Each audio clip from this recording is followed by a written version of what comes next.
이스라엘에는 중앙을 남북으로 가로지르는 유다 산지가 있습니다. 그리고 그 꼭대기에는 예루살렘이 위치하고 있는데요. 이곳은 지리적으로 매우 독특한 모습을 갖추고 있습니다. 이곳은 한마디로 분수령입니다. 비가 올 때에 예루살렘의 한 지붕 위에 떨어진 빗방울은 어떻게 될까요? 손가락 한마디 차이의 기울기에 따라서 그 향방이 전혀 다르게 나타납니다. 서쪽 지붕에 떨어진 빗방울은 유다 산지의 완만한 서쪽 비탈을 따라 흐르게 됩니다. 그리고 지중해에서 불어오는 습한 바람을 맞으면서 푸른 녹지와 풍요로운 농경지대를 지나고 마침내 광활한 지중해로 나아가 합류하게 됩니다. 이곳은 생명이 넘치고 모든 물줄기가 하나로 모이는 생명의 바다인 것이죠. 그러나 손가락 한마디 차이로 동쪽 지붕에 떨어진 빗방울의 운명은 처절합니다. 황량한 유다 광야의 급경사와 메마른 계곡을 타고 내려가 지구상에서 가장 낮은 호수인 죽음의 바다 사해로 떨어지는 것입니다. 오늘 본문에는 이 운명의 분수령 위에 서 있던 두 제자가 등장합니다. 가룟 유다와 시몬 베드로인데요. 이들은 주님과 함께 유월절 만찬이라고 하는 동일한 지붕 아래 있었고 같은 날 동일하게 주님을 배반하는 비극을 겪습니다. 그러나 이들의 배신 이후에 한 사람은 사해와 같은 파멸로, 또 다른 한 사람은 지중해와 같은 생명의 바다로 흘러가게 됩니다. 사람을 비참하게 만드는 배신의 깊은 뿌리에는 무엇이 있을까요? 동일한 공통점이 있는데요. 그것은 바로 자아입니다. 유다는 자신의 자아 성취를 위해서 예수님을 수단으로 삼았습니다. 베드로는 자신의 자아 보존을 위해서 주님을 부인합니다. 오늘 우리는 이 두 종류의 배신 속에 우리의 모습을 비추어 보고 배신과 같은 실패보다 무엇이 더 중요한지 함께 살펴보기를 원합니다. 첫째로 유다의 자아를 살펴보겠습니다. 그는 야망과 탐욕을 위해 주님을 도구화했습니다. 우리가 주님을 따르는 목적은 무엇입니까? 하나님이 내 삶의 주인이 되시는 것입니까? 아니면 내 꿈을 이루기 위해 주님을 마치 고용하듯이 주님을 이용하는 것입니까? 유다의 비극은 하나님을 자신의 야망과 탐욕의 도구로 삼은 데서 시작이 되었습니다. 그는 예수님을 따랐죠. 그런데 주님을 진정으로 섬기지는 않았습니다. 결국 그는 예수님을 배반하게 되는데요. 우리 마태복음 26장 14절에서 16절까지 함께 읽겠습니다. 그때에 12 중에 하나인 가룟 유다라 하는 자가 대제사장들에게 가서 말하되 내가 예수를 너희에게 넘겨주리니 얼마나 주려느냐 하니 그들이 은 30을 달아주거늘 그가 그때부터 예수를 넘겨줄 기회를 찾더라. 아멘. 오늘은 유다를 조금 다른 시각에서 우리가 바라보기를 원합니다. 유다는요, 열심당원의 배경을 가졌을 가능성이 매우 큰데요. 그의 별칭인 가룟, 다시 말해 이스카리옷은 열심당원 중에서도 암살자로 불렸던 시카리의 변형으로 추정이 됩니다. 당시의 열심당원들은 무력으로, 폭력으로 로마를 전복하고 자신들의 민족의 해방을 가지려고 했습니다. 그들 가운데 이 시카리라고 하는 그 단도를 품에 가지고 다녔던 사람들이 있는데요. 이들은 암살의 임무를 띠고 있었습니다. 유다가 바로 그 일원일 수 있었다라는 것이죠. 이 관점에서 보면 유다는 어떻습니까? 이스라엘을 로마의 압제에서 구하기 위해서 예수님께서 무력적인 힘을 나타내기를 원했다라는 것입니다.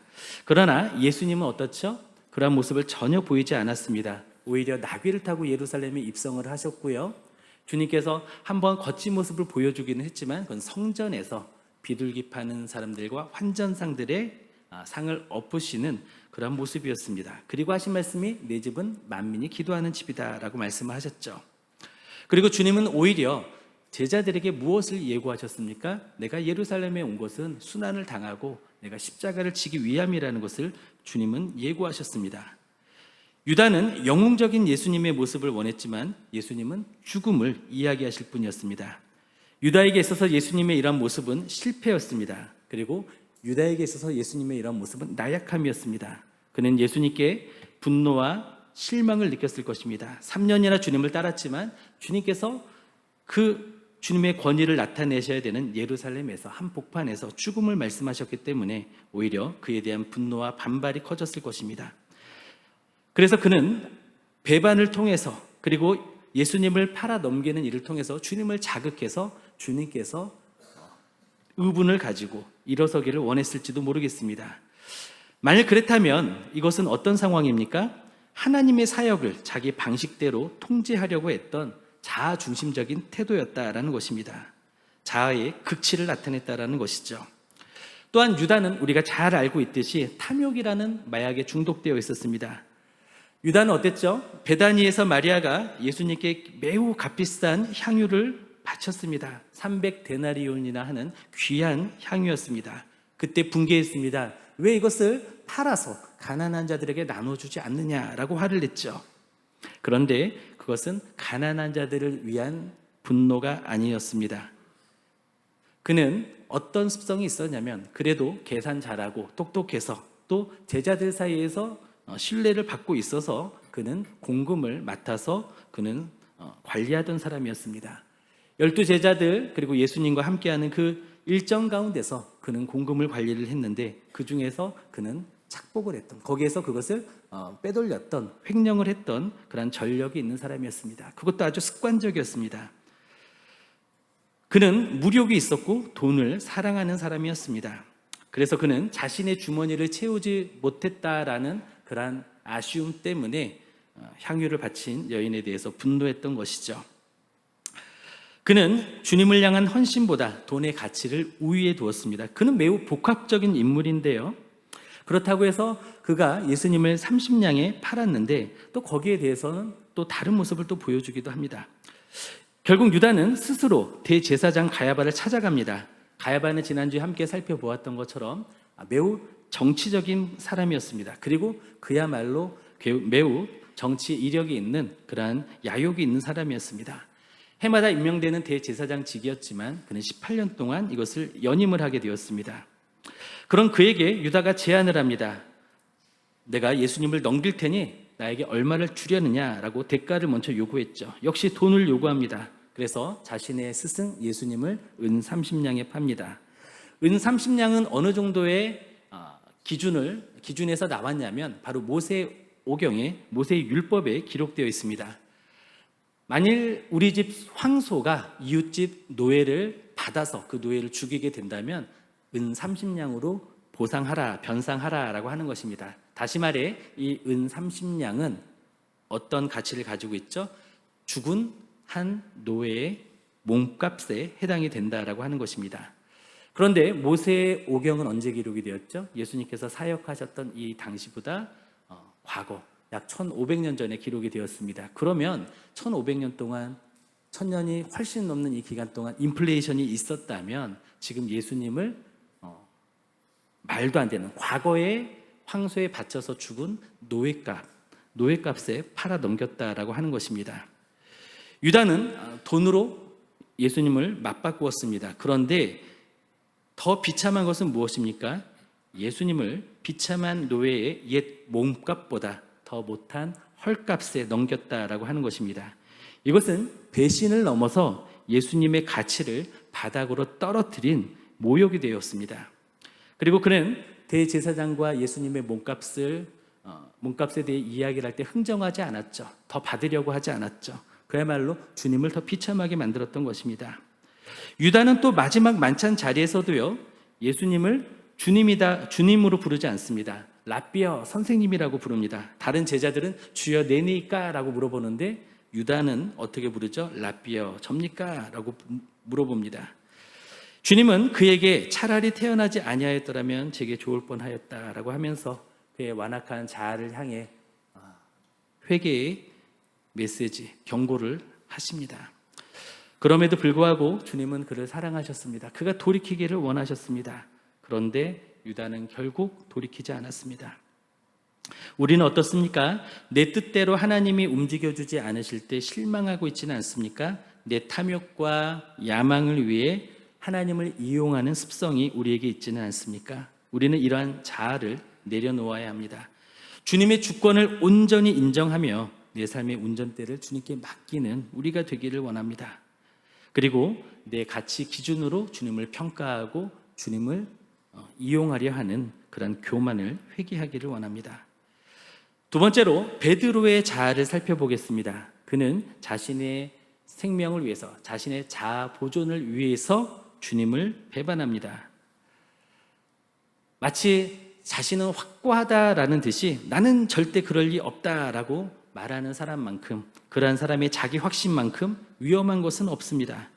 베드로는 자신의 충성심과 의지를 믿었습니다. 그러나 정작 위기의 순간에는 하나님보다 자신의 안전과 자신의 자아 보존을 선택했습니다. 자아를 지키려는 본능은 신실해 보이는 제자조차도 비겁하게 만들고 넘어뜨릴 수가 있습니다. 우리 마태복음 26장 33절 말씀 그리고 74절 말씀을 함께 보겠습니다. 33절입니다. 베드로가 대답하여 이르되 모두 주를 버릴지라도 나는 결코 주를 버리지 않겠나이다. 74절입니다. 그가 저주하며 맹세하여 이르되 나는 그 사람을 알지 못하노라 하니 곧 닭이 울더라. 아멘. 유월절 만찬 후에 제자들과 예수님은 감람산으로 향하셨습니다. 베드로는 이때 나는 결코 주님을 버리지 않겠습니다 라고 호언장담했죠. 참 표현 자체도 굉장히 교만했습니다. 다른 사람과 비교해서 다른 사람은 다 버려도요 저는 안 버려요 라고 이야기합니다. 또 나는 결코 버리지 않겠나이다, 강조점을 둡니다. 나는을 강조했고요, 또 결코라고 말하면서 자신의 확고함을 강조했습니다.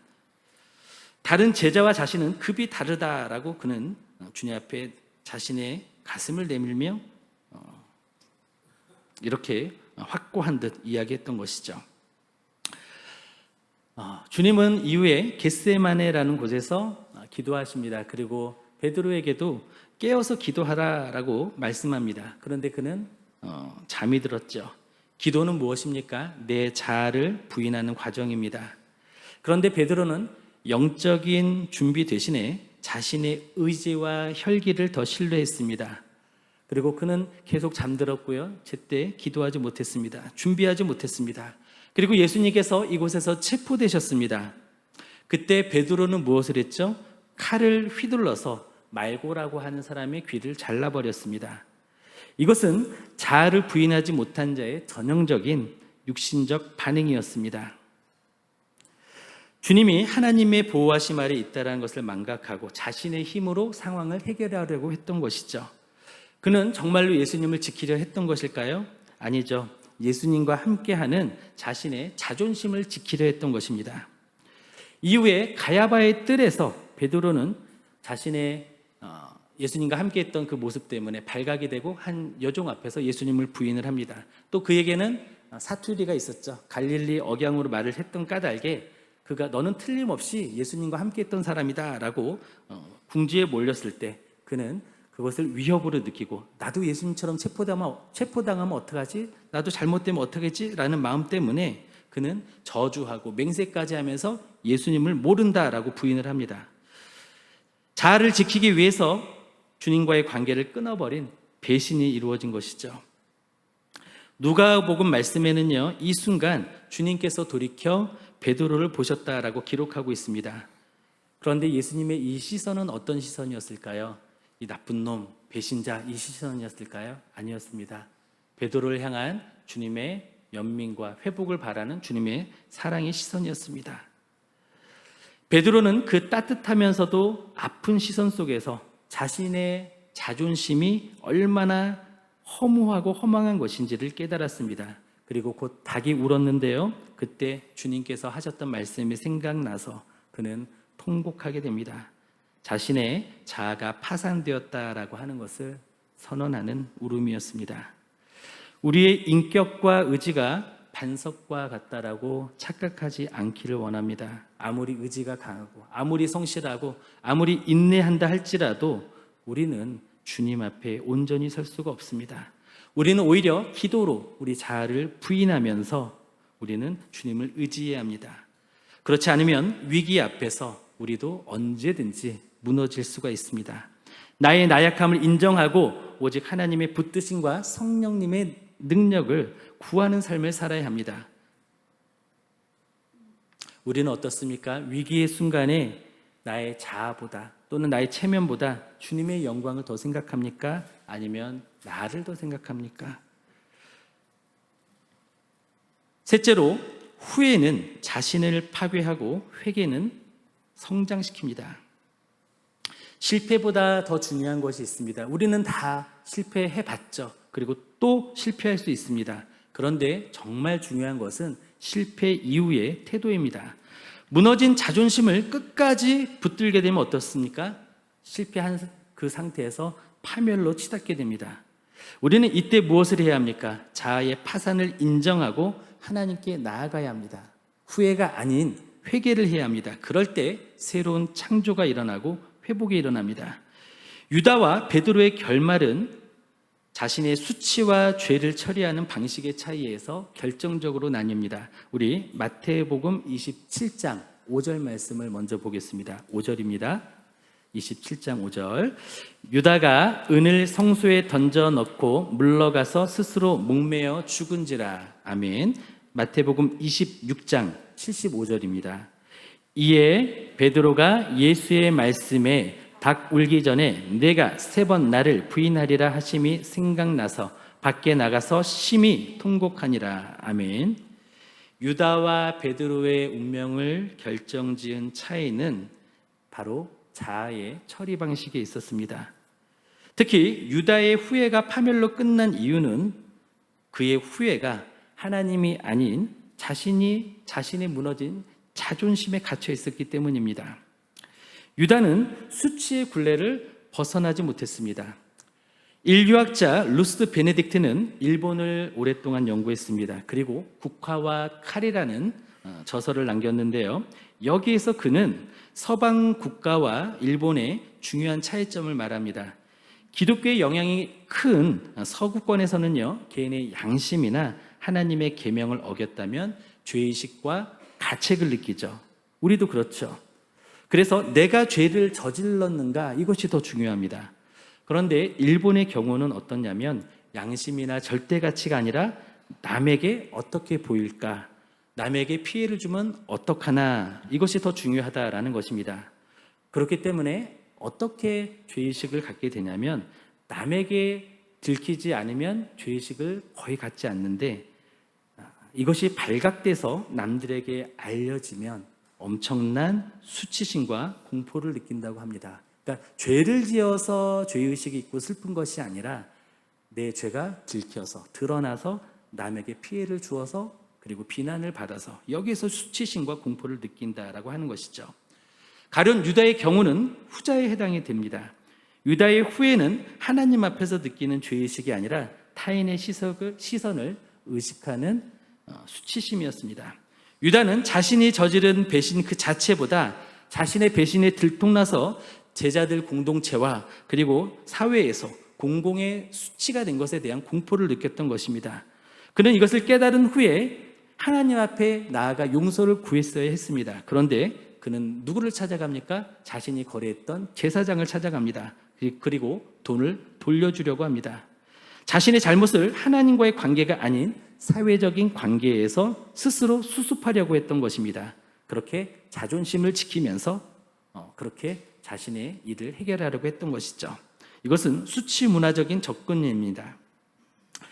결국 유다는 무엇을 선택합니까? 바로 자살을 선택합니다. 유다의 자살은 사회적인 매장을 피하려는 수치 문화의 종말이었습니다.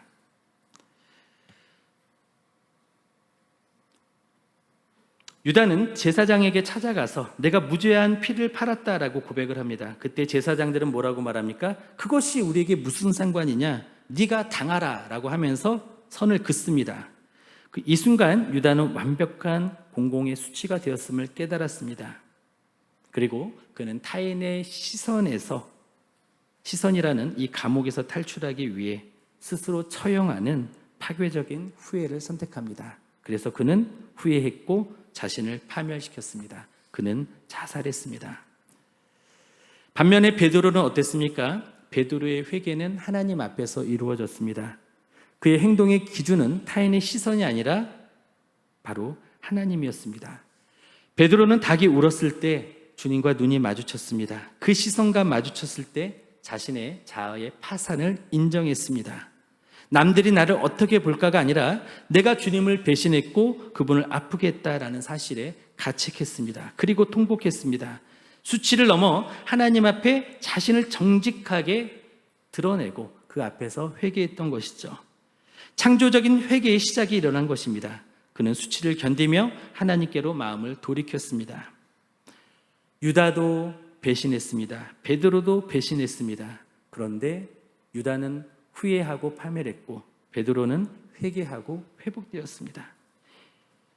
그리고요, 한편으로는 베드로의 이러한 엄청난 배신의 모습, 그의 실패의 모습이 기록된 것, 이것은 복음서의 또 성경 말씀의 진실성을 입증해주는 하나의 큰 증거가 됩니다. 베드로는 후에 그의 이름, 반석이라는 그 이름 뜻대로 무엇이 되죠? 바로 초대교회의 지도자가 됩니다. 수장이 됩니다. 한번 생각해 보세요. 내가 어디에 최고 지위에 올랐다면 제일 먼저 하는 게 무엇이죠?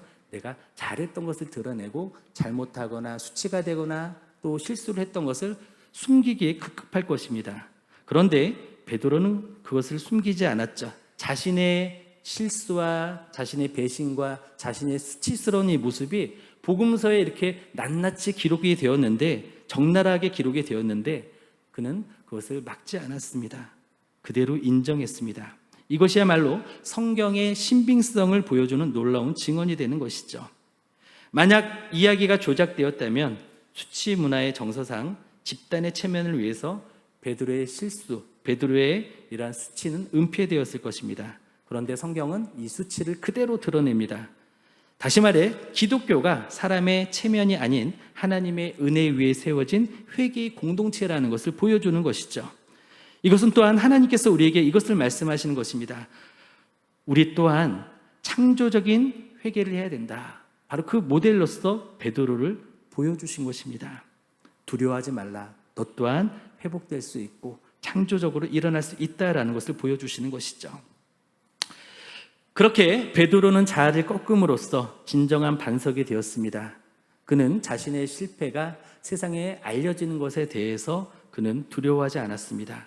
오히려 기꺼이 그것을 고백했습니다. 자신의 가장 아픈 실패를 공개할 수 있는 사람은 더 이상 타인의 시선에 종노릇하지 않죠. 그리고 자라나고 성장할 수 있습니다. 베드로는 수치를 깨닫고 하나님께 돌아왔습니다. 자신의 자아가 얼마나 연약한지, 자신의 확고한 신념과 의지가 얼마나 볼품없는지를 깨달은 후에 그는 비로소 흔들리지 않는 반석으로 재탄생할 수가 있었던 것입니다. 그리고 부활 후에 주님이 그를 찾아와서 3번 사랑을 확인하셨을 때 그는 이제 자신이 아닌 주님을 사랑하는 사람, 주님을 의지하는 사람으로 바뀌었던 것입니다. 베드로의 참 모습은 배반할 때 나타나지 않았습니다. 회개할 때 나타났습니다. 혹시 우리는 이 시간 어떻습니까? 우리도 회개하죠. 그런데 회개했는데 또 죄를 지을 때 있죠. 반복되는 죄, 습관적인 죄, 나의 죄성이 여전히 나를 넘어뜨릴 때 우리는 어떤 생각이 듭니까? 양심의 가책 때문에 참으로 양심이 너무 어려워서 이러느니 차라리 그냥 내가 벌 받고 말지, 그냥 힘들고 말지 하면서 회개를 포기하지 않습니까? 그런데 그 또한 교만이라는 것입니다.